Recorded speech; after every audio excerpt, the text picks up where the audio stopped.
Hey scholars, Professor Denham here. Hope you're having a great second week of the semester.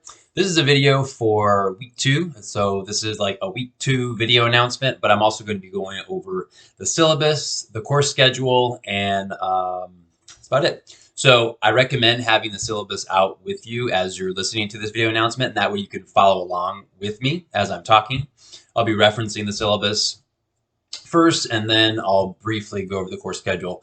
Both of those documents are available to you on Canvas. They have been since last week, but this is a video where I'm just going to unpack a few things and go over things in detail as it relates to our course on the syllabus. So right there on the first page, my office hours are Tuesdays and Thursdays from 9:30 to 10:30. So I put online email. Basically, I'll my goal, I'll make sure to have my email open and active, and that way during that 1 hour period of time, I'll be sure to respond as quickly as I can. That way you're not emailing me and then waiting for a response for a day or two. But anyways, that's that.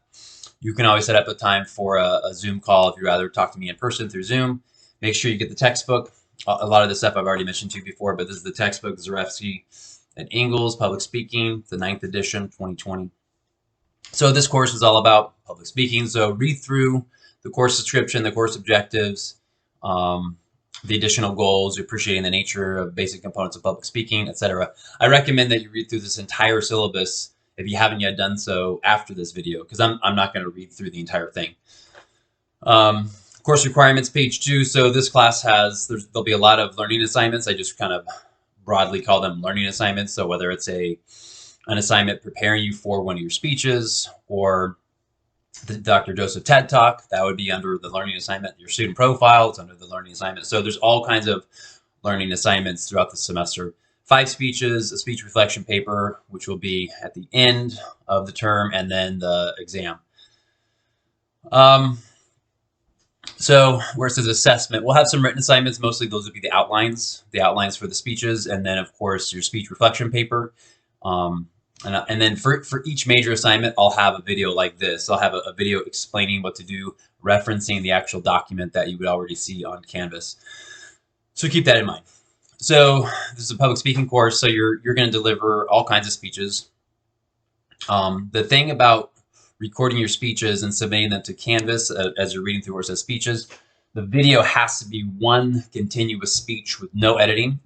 So I wouldn't want you to have a speech and then there's like a break and then you edit, because you might have 2, 3, 4, 5, 6 edits in one video, and that's choppy, and that's not what this class is about. So be sure that you have one continuous speech, no editing, no breaks, no pauses. It's just you speaking the whole way through. If you make a mistake, record over, start over. Just you can delete what you already made and then start again. So that's a good and bad thing, depending on how you look at it. But that's that. I definitely recommend that you have some kind of an audience, even if it's just a few people when you record your speech. So friends, family members, roommates, your neighbors, coworkers, whatever. You don't have to, but it does change the dynamic of speaking. And I'll address this more in detail when in my video on how to record, how to upload speeches for this class, how to do speeches for online public speaking class. That'll be on a different video on YouTube. And you definitely want to be standing. You'll need to be standing for the speech. It's a grade issue, and it's a style thing too, but I'll talk about that more later. So if you look at the grading, you'll see a breakdown of how everything is graded. 250 points for the learning exercises, and then the intro speech is 50, informative is 150, and so on and so forth. So you can see that our course is based on 1,000 points. So we have a 1,000-point based course. So if it's easy for you to think in terms of numbers, then you see the intro speech is 50 points, but that means it's only 5% of the course grade. So that's that.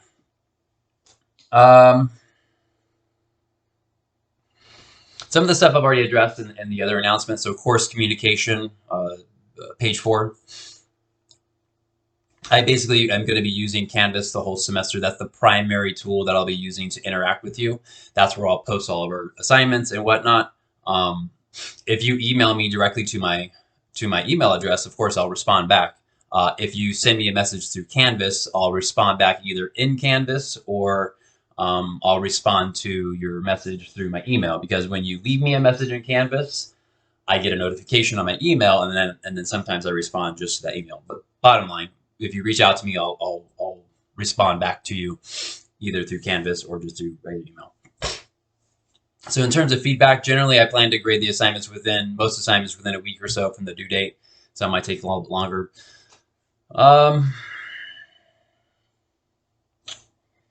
And where it says technical requirements, basically you want to have, basic computer competency. Think practically speaking, you're going to be using your computer a lot for this class. It's an online class, and you're recording speeches and you're uploading speeches. So you want to make sure you have basic technical, knowledge of how to do those basic things, like utilizing Canvas and uploading documents and whatnot. And as I already mentioned in other videos, there's all kinds of online forums that help you with Canvas. So if you're not sure how to do something, you can just look online.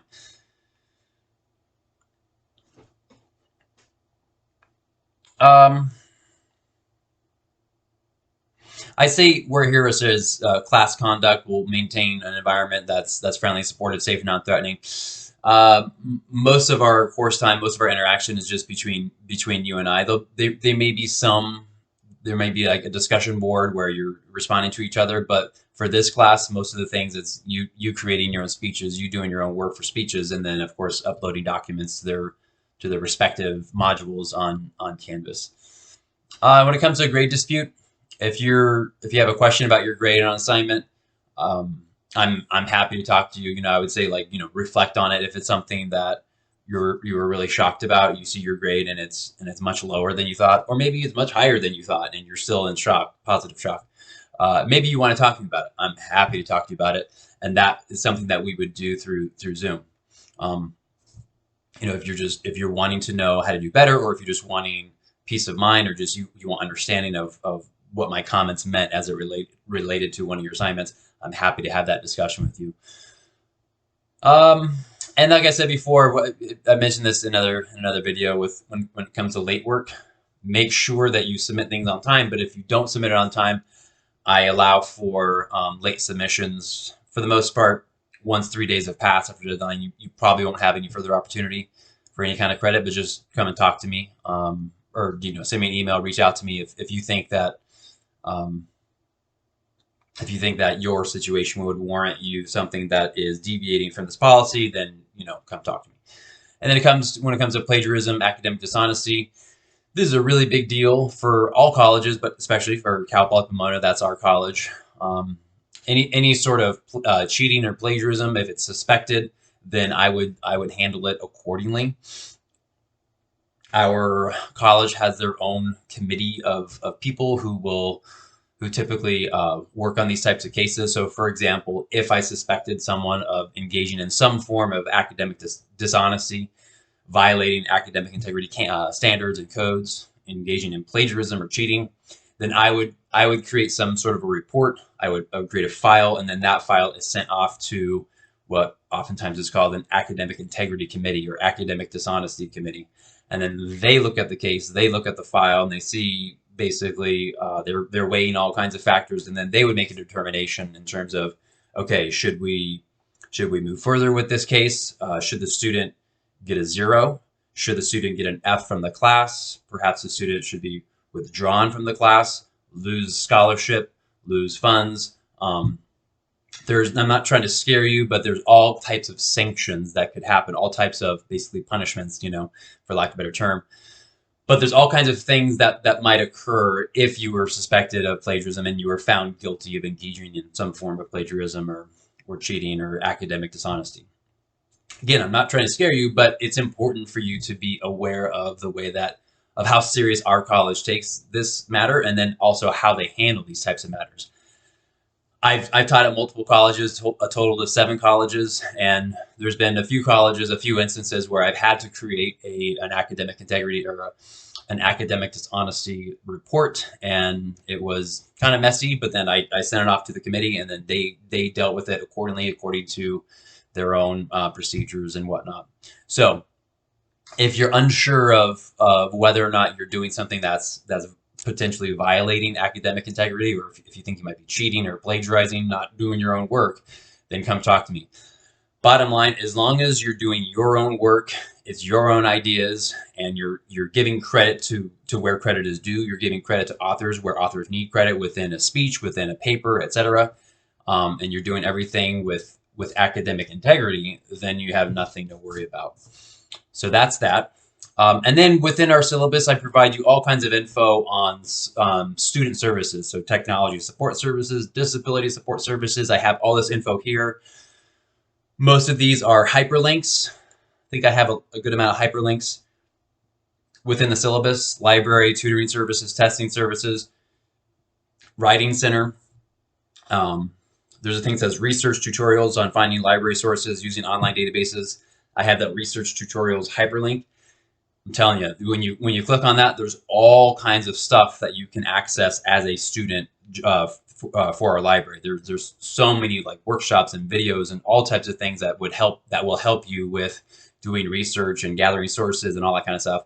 And I'm not talking about just for this class. It's for any class that you have. So I encourage you to at least look through the web, at least like click on the different web pages and see what's out there, and then maybe save it to your bookmarks, and that way, just in case sometime this semester or next semester or somewhere in the next for the rest of your college career, when you come across an assignment or a project where you have to use a bunch of different library resources, now you know where to look.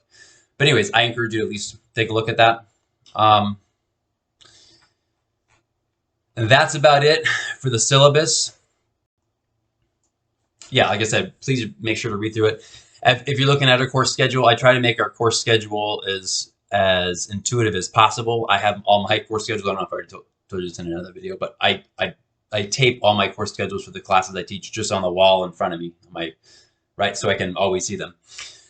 So I try to make it really intuitive, week by week by week, and I give you the dates. The dates are Monday through Sunday, and then you'll see last week, week 1, it was you had your student profile due, Dr. Joseph TED Talk, that was due on Sunday. This week, week 2, you'll see that we're covering 2 chapters, chapters 1 and 2. I'll have that, today's Tuesday, I'll have those lectures and PowerPoints, the lecture videos and PowerPoints uploaded either later today, Tuesday, or sometime on Wednesday. And then you'll see that we have our introductory speech video due on Sunday. So it sounds like a lot, but because it's an online class, you get to work at your own pace. Some students, when I've talked to other students in the past, they say they just like to do all their work in one chunk, and then they get all their work done, whether it's doing the reading or taking notes or developing their speech. Anyhow, work in the way that works best for you. So for this class, generally my goal is to get PowerPoint lectures and videos posted on Monday. That's my goal. But if not, then Tuesday or Wednesday. What I recommend to you is, sorry, I keep itching my bug bites. I've been getting lots of mosquito bites and bug bites. What I recommend to you is to have your reading done for the week. Have it done by Monday, and that way it's just done and out of the way. So work however works best for you. You might like to watch my videos first, my lecture video, and then look at the PowerPoint and then do the reading. But what I recommend is do the reading first. Like at some point, do all your reading for this class, read through the textbook, take notes, etc., and then watch the video with PowerPoint. So generally, I'll have a lecture video of me talking, and then I'll give you a copy of the PowerPoint. So you'll access the PowerPoint from Canvas. I'll have a module that just says PowerPoint lectures and videos. So you'll look at the PowerPoint, and then you'll watch my video. And basically what I'm trying to do is simulate the classroom experience to where it's not me talking within the PowerPoint. I've seen those before, where I've used it before, where it's like a PowerPoint video and you see like a little video. It's a PowerPoint presentation, but then you see a recorded video of the person talking, the instructor talking. I don't do that. I used to, and then the format and downloading time, it was really wonky. So what you'll have is a regular PowerPoint presentation of the lecture for those chapters, and then you'll have a link and you'll have access to me talking and referencing that. So it's kind of like, imagine you're in the classroom and you have your own copy of the PowerPoint and you're just watching me talk, listening to me talk. So that's the format. It'll make sense after you see the first one. I try to make it really intuitive and easy to follow along. As you watch as you watch the videos, I recommend having your textbook open. I recommend taking notes, pausing the video, like when I'm talking about things, when it comes to me giving you directions, or when it comes to me explaining how to do things. I recommend taking notes. I recommend taking notes on not everything I say, but as you're listening to me, take notes on the things that stand out in terms of how to do things, right? Because this is a course where you're learning how to. It's a skills-based course, so I'm teaching you, I'm telling you how to use these tools. Think of this textbook as a toolbox. I'm telling you how to use these two tools to, build speeches. So I definitely encourage you to take notes. I'm not going to be there. I'm not in your room. I'm not in your office or wherever you're doing work. I'm not there to tell you and remind you to take notes. But I tell you that because within the videos, the lecture videos, I'm compensating for the fact that we're not in a physical classroom. So I'm giving you lots of information and lots of details based upon what I have observed over the last several years in terms of the types of things that students typically ask when I cover certain topics, the types of questions students ask. I'm doing my best to address those questions within these lecture videos because, this is an asynchronous class. So you're not, you can't just raise your hand and ask me a question. So I'd be as detailed as possible. But anyhow, I recommend that you take notes. And then when you do the reading, my advice to you in terms of how to read the textbook is the same advice that I give everyone, which is before you read the chapter, do a warm-up. And think about reading as like a physical exercise. If you're going to do some sort of a physical exercise, well, you want to do some stretching. You want to do some, breathing warm-ups, stretching your body, some light exercise before you start your main workout, right? So think of reading a chapter of a textbook in a similar way, where you have, let's say, chapter 8 on reasoning.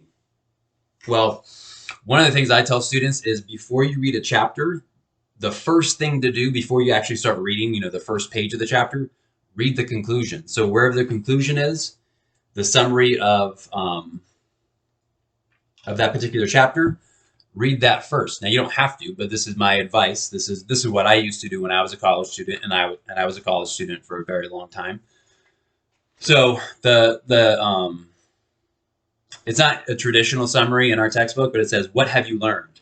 And then it has all the different sections. They use the point system. So like 8.1, 8.2, 8.3, it's all referring to chapter 8, 8.4.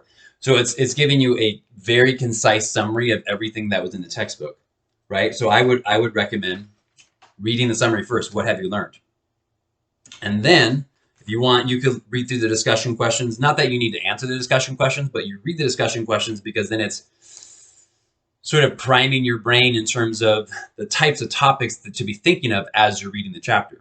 So if you read through the discussion questions, you don't have to take notes on them. You don't have to write anything down. You're sort of just like reading it, putting that info in the brain, sort of as a way to it's just a more strategic approach to reading. So after doing that, then go back to the start of the chapter, and then where it says learning objectives and chapter outline, read that.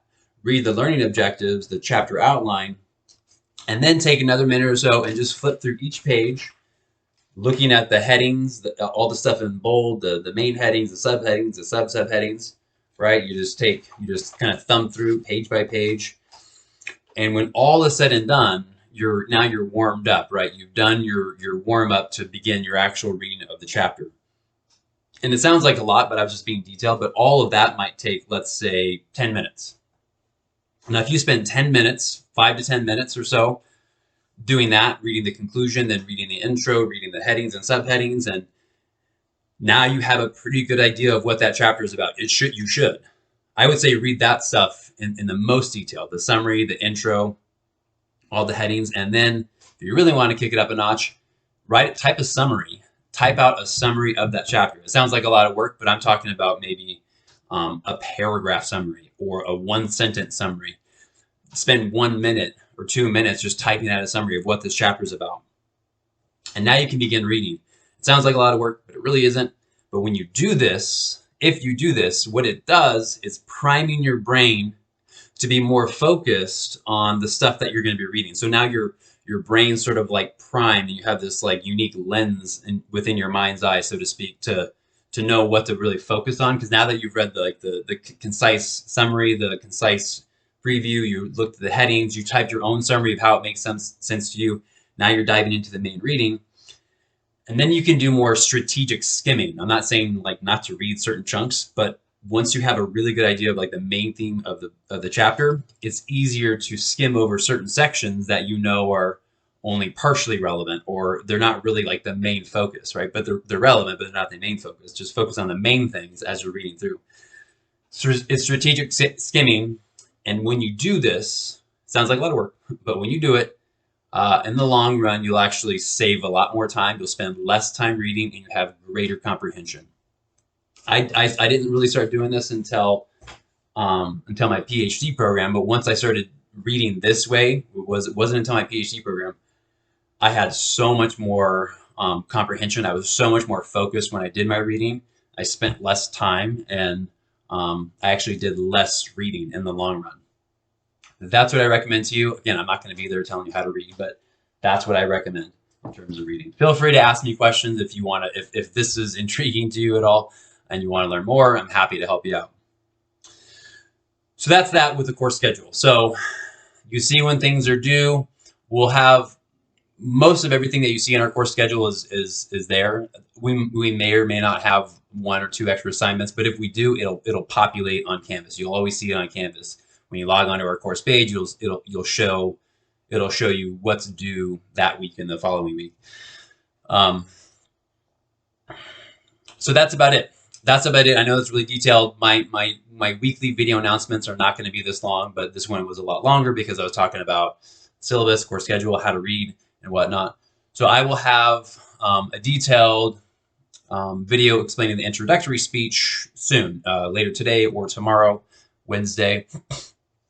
I'll have the assignment document, the introductory speech assignment document, the video, and then you can see all kinds of resources on Canvas for the intro speech. So I have I think I have like 4 or 5 sample intro speeches. And some of the intro speeches on there were from a supplemental materials that I got from a textbook. So they seem like they're maybe a bit contrived, you know, because they're students who are giving a speech for the purpose of a textbook. So keep that in mind. They're still great examples of introductory speeches. And then I have 1 or 2 intro speeches in there that I got off of YouTube. That's just like a general like college student level intro speech. And if you really want to see a much greater variety of introductory speeches, just go online and you can go on YouTube and type in intro speech for public speaking class, or just type in introductory speech. Even more specifically, intro speech on an object. So you know, the more speeches that you watch, I think the more that's like informing you and sort of educating you on what to do and what public speaking looks like. Okay, that's about it. I hope you're all doing well, and I will talk to you soon. Have a good day. Bye.